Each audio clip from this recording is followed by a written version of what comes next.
ಈಗ ಅವರನ್ನ ಹೊರಗಡೆ ಕರ್ಕೊಂಡ್ಬರ್ತಾರೆ. ಹೊರಗಡೆ ಕರ್ಕೊಂಡ್ಬಂದಾದ್ಮೇಲೆ ವಾಟ್ ನೆಕ್ಸ್ಟ್? ನೇರವಾಗಿ ಅವ್ರನ್ನ ರಿಹಾಬಿಲಿಟೇಷನ್ ಸೆಂಟರ್ ಕಳಿಸ್ತಾರ ಅಥವಾ ಅವರು ಅಧ್ಯಯನ ಏನೇನ್ ಮಾಡ್ತಾರೆ ಎಲ್ಲವೂ ಕೂಡ ಮೆಸೇಜ್ ಕೊಟ್ಟಿರ್ತಾರೆ? ಒಂದು ಸ್ಮಾಲ್ ಮೆಡಿಕಲ್ ಚೆಕಪ್ ಇರುತ್ತೆ ಅವರಿಗೆ. ಮೆಡಿಕಲ್ ಚೆಕಪ್ ಇಮಿಡಿಯೇಟ್ಲಿ ಅವ್ರದ್ದು ಬಾಡಿ ಪ್ಯಾರಾಮೀಟರ್ಸ್ ವೈಟಲ್ಸ್ ಎಲ್ಲ ಚೆಕ್ ಮಾಡ್ತಾರೆ. ಅದು ಮಾಡಿದ ಮೇಲೆ ನಂತರ ಅವ್ರನ್ನ ರಿಹಾಬಿಲಿಟೇಷನ್ ಸೆಂಟರ್ಗೆ ಕರ್ಕೊಂಡು ಹೋಗ್ತಾರೆ.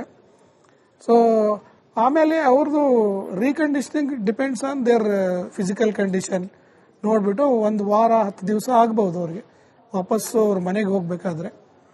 ಸೊ 10 ದಿವಸವರೆಗೂ ಅವರು ಹಂತ ಹಂತವಾಗಿ ಒಂದು 2-3 ಹಂತದಲ್ಲಿ ಅವ್ರನ್ನ ರಿಹ್ಯಾಬಿಲಿಟೇಷನ್ ಮಾಡ್ತಾರೆ. ಕಂಟಿನ್ಯೂಸ್ ಕಂಪ್ಲೀಟ್ ಒಂದು ವೈದ್ಯರ ತಂಡ ಇರುತ್ತೆ ಅಲ್ಲಿ, ಅವ್ರನ್ನ ಸಂಪೂರ್ಣವಾಗಿ ಚೆಕಪ್ ಮಾಡಿ. ಮತ್ತು ಬಟ್ ಏನಂದ್ರೆ ಇದು ಆಫ್ಟರ್ ಎಫೆಕ್ಟ್ಸ್ ಅನ್ನೋದು ಇದ್ದೇ ಇರುತ್ತೆ.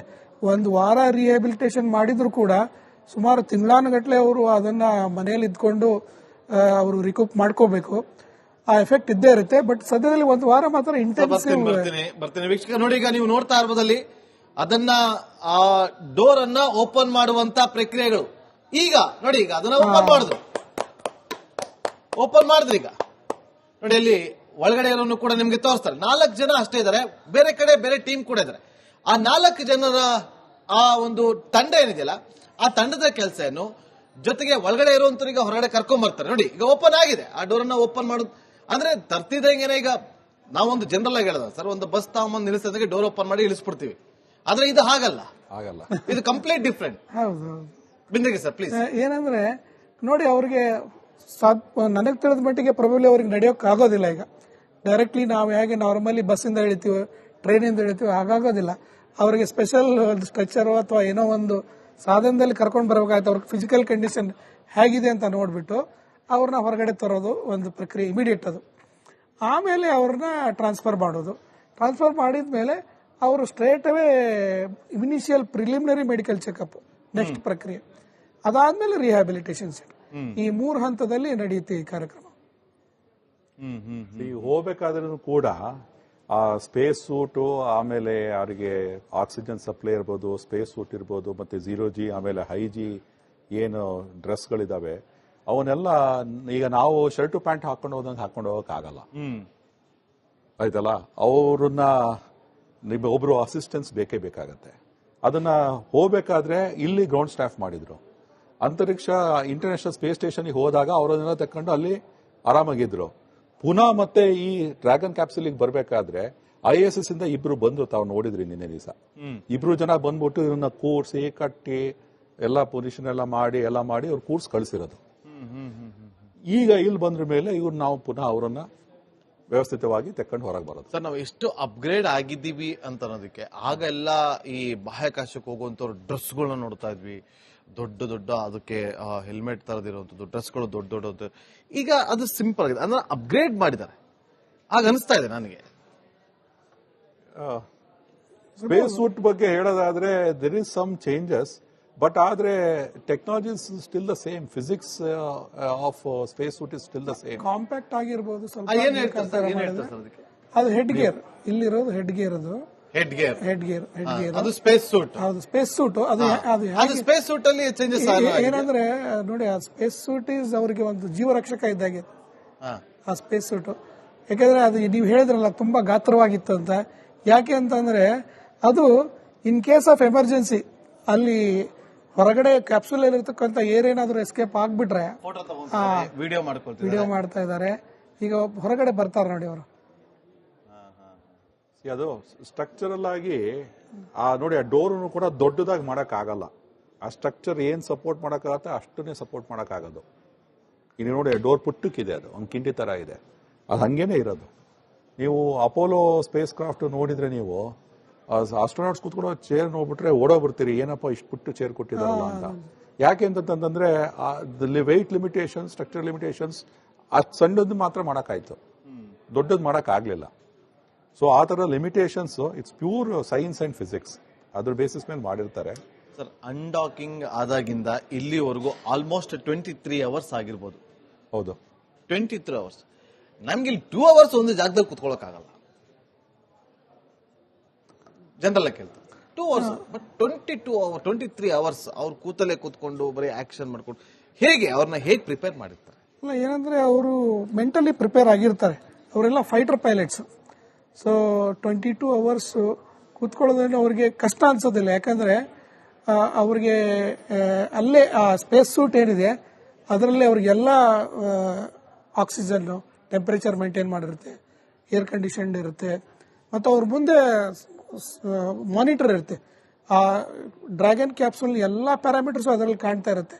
ಹೀಗಾಗಿ ಅವರು ಎದ್ದು ಹೋಗೋ ಪ್ರಮೇಯನೇ ಇಲ್ಲ. ಯಾಕೆ ಎದ್ದು ಹೋಗೋದಿಲ್ಲ ಅಂತಂದ್ರೆ, in case of any emergency ಅವರು ಸೇಫ್ ಆಗಿರಬೇಕು ಅಂತ ಆ ಬೆಲ್ಟಲ್ಲಿ ಹಾಕಿರ್ತಾರೆ. ಒಂದು ವೇಳೆ ಫಾರ್ ಎಕ್ಸಾಂಪಲ್ ಅಲ್ಲಿ ಏನಾದರೂ ಒಂದು ಎಮರ್ಜೆನ್ಸಿ ಬಂತು ಅಂತ ಇಟ್ಕೊಳ್ಳಿ, ಒಂದು ಥ್ರಸ್ಟರ್ ಫೈರ್ ಆಗಲಿಲ್ಲ, ಎಲ್ಲ ಆಟೋನಮಸ್ ಮೋಡಲ್ಲಿ ಹೋಗ್ತಾ ಇರುತ್ತೆ, ಥ್ರಸ್ಟರ್ ಫೈರ್ ಆಗಲಿಲ್ಲ ಅಂತ ಇಟ್ಕೊಳ್ಳಿ, ಅವಾಗ ಅವ್ರು ಮ್ಯಾನ್ಯುವಲಿ ಥ್ರಸ್ಟರ್ ಫೈರ್ ಮಾಡಬಹುದು.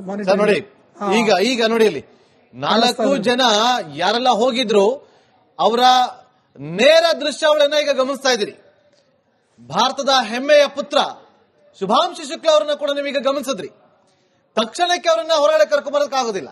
ನೋಡಿ, ಅವರ 18 ದಿನ ಅವ್ರು ಏನು ಅಧ್ಯಯನ ಮಾಡಿದ್ರು, ಅದರ ಪ್ರಕ್ರಿಯೆಗಳು ಹೇಗಿತ್ತು, ಅದೆಲ್ಲವನ್ನು ಕೂಡ ಅಲ್ಲಿಂದ ಎಲ್ಲವನ್ನು ಕೂಡ ಮೆಸೇಜ್ ಕೊಟ್ಟಿರ್ತಾರೆ. ಆದ್ರೆ ಕೃಷ್ಣಮೂರ್ತಿ ಸರ್ ಹೇಳ್ತಾ ಇದ್ರು, ಕೆಲವೊಂದಷ್ಟು ವಿಚಾರಗಳನ್ನ ಗೌಪ್ಯವಾಗಿರ್ತಾರೆ, ಕೆಲವರು ಪೇಟೆಂಟ್ ಅನ್ನ ಕೂಡ ಅಪ್ಲೈ ಮಾಡೋದಿಲ್ಲ, ಬೇರೆಯವರು ಕಾಪಿ ಮಾಡ್ಬಿಡ್ತಾರೆ ಅನ್ನೋ ಕಾರಣಕ್ಕೋಸ್ಕರ. ಯಾಕಂದ್ರೆ ಇದು ತುಂಬಾ ಅಷ್ಟು ಸುಲಭದ ವಿಚಾರಗಳ. ನೋಡಿ ಇಲ್ಲಿ ಯಾವ ರೀತಿಯಾಗಿ ಅವರನ್ನ ಹೊರಗಡೆ ಕರೆದುಕೊಂಡು ಬರುವಂತ ಕೆಲಸಗಳನ್ನ ಮಾಡಲಾಗ್ತಾ ಇದೆ ಅಂತೇಳಿ. 2 ತಿಂಗಳ ಹಿಂದೆ ಅಷ್ಟೇ ಸುನಿತಾ ವಿಲಿಯಮ್ಸ್ ಅವರನ್ನ ನಾವು ಗಮನಿಸಿದ್ರಿ. ಇದೇ ರೀತಿಯಾಗಿ ಅವರನ್ನ ಕರ್ಕೊಂಡ್ ಬಂದಿದ್ರು. ಅದೇ ರೀತಿಯಾಗಿ ಈಗ ಅವರನ್ನ ಕರ್ಕೊಂಡ್ ಬರ್ತಾ ಇರುವಂತ ದೃಶ್ಯವನ್ನ ನೀವು ಇಲ್ಲಿ ಗಮನಿಸ್ತಾ ಇದ್ರಿ. ಒಂದು ರೀತಿಯಲ್ಲಿ ಭೂಮಿಗೆ ನೋಡಿ ಶುಭಾಗಮನ. ನಮ್ಮ ಟ್ಯಾಗ್ಲೈನ್ ಕೂಡ ನೋಡಿ ಎಷ್ಟು ಚೆನ್ನಾಗಿದೆ, ಭೂಮಿಗೆ ಶುಭಾಗಮನ. ನೋಡಿ 4 ಜನ ಯಾವ ತರ ಕೂತಿದ್ದಾರೆ ಅದನ್ನ ನಾವಿಲ್ಲಿ ನೋಡ್ತಾ ಇದ್ದೀವಿ, ನೇರ ದೃಶ್ಯಾವಳಿ.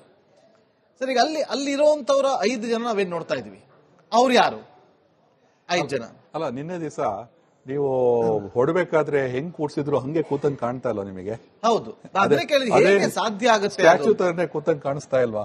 ಅದು ನೀವು ಪ್ರಶ್ನೆ ಕೇಳಿದ್ರಿ. ಆಗ ಸುಧೀಂದ್ರ ಬೆಂದಿಗರದ್ದು ಬಹಳ ಎಕ್ಸ್ಪ್ಲೇನ್ ಮಾಡಿದ್ರು ನೀಟಾಗಿ. ಆದ್ರೆ ಒಂದ್ ವಿಚಾರನು ಕೂಡ ನಾನು ಆಡ್ ಮಾಡ್ತೀನಿ, ಸ್ಪೇಸ್ ಅಲ್ಲಿ ನಿಮಗೆ ಅಷ್ಟು ಸ್ಟ್ರೆಸ್ ಆಗಲ್ಲ. ಯಾಕೆ?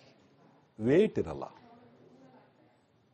ನೋಡಿ, ನೀವು ಕೂತ್ಕೊಂತೀರಿ, ಫಿಸಿಕ್ಸ್ ಮಾತಾಡ್ತಾ ಇದ್ದೀನಿ, ನೀವು ಕುರ್ಚಿ ಮೇಲೆ ಕೂತ್ಕೊಂತೀರಿ, ಕೈಗೆ ಅಷ್ಟು ಲೋಡ್ ಬೀಳಲ್ಲ, ಕಾಲಿಗೆ ಅಷ್ಟು ಲೋಡ್ ಬೀಳಲ್ಲ, ತೊಡೆಯಿಂದ ಬೆನ್ನಿನ ಪೋರ್ಷನ್ಗೆ ಮಾತ್ರ ಲೋಡ್ ಬೀಳ್ತಿರುತ್ತೆ. ಆದ್ರೆ ನಿಮ್ಗೆ ಸ್ಪೇಸ್ ಅಲ್ಲಿ ಲೋಡೇ ಇಲ್ಲ, ನಿಮ್ body full free, you are all free. ನಿಮ್ಗೆ 22 ಗಂಟೆ ಅಲ್ಲ 70 ಗಂಟೆ ಕೂರ್ಸಿದ್ರು ನಿಮ್ಗೆ ಏನು ಅನ್ಸಲ್ಲ. ಭೂಮಿಗೆ ಹತ್ರ ಬರಬೇಕಾದ್ರೆ ಅವ್ರಿಗೆ ಗ್ರಾವಿಟಿ ಎಕ್ಸ್ಪೀರಿಯನ್ಸ್ ಆಗಿದ್ದು ಭೂಮಿ ಬೀಳಕ್ಕಿಂತ ಒಂದು 8 ನಿಮಿಷ ಮುಂಚೆ ಅಷ್ಟೇ, 15 ನಿಮಿಷ ಫುಲ್ ಜಿ ಬಂದಿದ್ದು ಒಂದು ಅವರು ರೀ ಎಂಟ್ರಿ ಆಗಿದ್ರಿಂದ 15 ನಿಮಿಷ, 15ರಿಂದ 20 ನಿಮಿಷ. ಸೊ ಅವ್ರಿಗೆ ಅವಾಗ ನಾವು ಚೇರ್ಮನ್ ಕೂತಿದ್ದು ಫೀಲ್ ಆಗ್ತದೆ, ಮುಂಚೆನೆ ಗೊತ್ತಿರುತ್ತೆ, ಮೆಂಟಲಿ ಅವ್ರಿಗೆ ಗೊತ್ತಿರುತ್ತೆ. ಆದ್ರೆ ಕೂತಿದೀವಿ ನಾವು ಇದೇ ತರ ಕೂತಿದೀವಿ ಅನ್ನೋದು ಹತ್ರ 8 ಆ ಕಡೆಯ 15 ನಿಮಿಷದ ಒಳಗಡೆ ಅವ್ರಿಗೆಲ್ಲರಿಗೂ ಕೂಡ ಗೊತ್ತಾಗ್ತದೆ. ನೋಡಿ, ಅಸೆಂಟ್ ಟೈಮ್ ಅಲ್ಲಿ 1G to 0G ಹೋದ್ರಿ, ಈಗ 0G to 1G ಉಲ್ಟಾ. ಅಲ್ಲಿ ಅವರು ಒಂದು ಬೊಂಬೆ ತಗೊಂಡೋಗಿದ್ರು, ಅದು ಫ್ಲೋಟ್ ಆಗತ್ ಗೊತ್ತಾಗ್ಬಿಡ್ತು ಅವ್ರಿಗೆ. ಇಲ್ಲೇನಾದ್ರು ರೀ ಎಂಟ್ರಿ ಆಗ್ತಿದ್ದಂಗೆ they will start feeling the gravity. ಅವ್ರಿಗೆ ವೇಟ್ ಅನುಭವ ಬರಕ್ ಶುರು ಆಗುತ್ತೆ. ಫ್ಲೋಟಿಂಗ್ ಅನುಭವ ಕಡಿಮೆ ಆಗ್ತಾ ವೇಟ್ ಅನುಭವ ಬರಕ್ ಶುರು ಆಗುತ್ತೆ. ಅದು ಆಗಿದ್ದು ಈ ರೀ ಎಂಟ್ರಿ ಆದ ತಕ್ಷಣ ಅರೌಂಡ್ 15 to 20 ಮಿನಿಟ್ಸ್, ಲಾಸ್ಟ್ 15ರಿಂದ 20 ನಿಮಿಷದಲ್ಲಿ ಅವರು ಗ್ರಾವಿಟಿನ ಅನುಭವಿಸ್ತಾರೆ. ಏನು ಈಗ ನಾವು ಭೂಮಿ ರೀಚ್ ಆದ್ಮೇಲೆ ಫುಲ್ 1G ಇರುತ್ತೆ ಅವ್ರಿಗೆ, ಫುಲ್ ಕಂಟಿನ್ಯೂಸ್ 1G ಇರುತ್ತೆ. ಈಗ ತಲೆ ಮೇಲೆ ಒಂದು ಕೊಡಪಾನ ಇಟ್ಕೊಂಡ್ರೆ ತಲೆ ಮೇಲೆ ಭಾರ ಇದೆ ಅಂತ ಅನ್ಸ್ತಿರುತ್ತೆ, ಕೊಡಪಾನ ನಿಲ್ಲಿಸಿದ್ರೆ ಭಾರ ಇಲ್ಲ ಅಂತ ಅನ್ಸುತ್ತೆ. ಈಗ ಅವ್ರಿಗೆ 18 ದಿವಸ ಕೊಡಪಾನೂ ಇರ್ಲಿಲ್ಲ, ಮೈಯಲ್ಲಿರೋ ಭಾರನೂ ಕೂಡ ಕಾಣ್ತಾ ಇರಲಿಲ್ಲ, ಅಷ್ಟು ಫ್ರೀ ಇತ್ತು.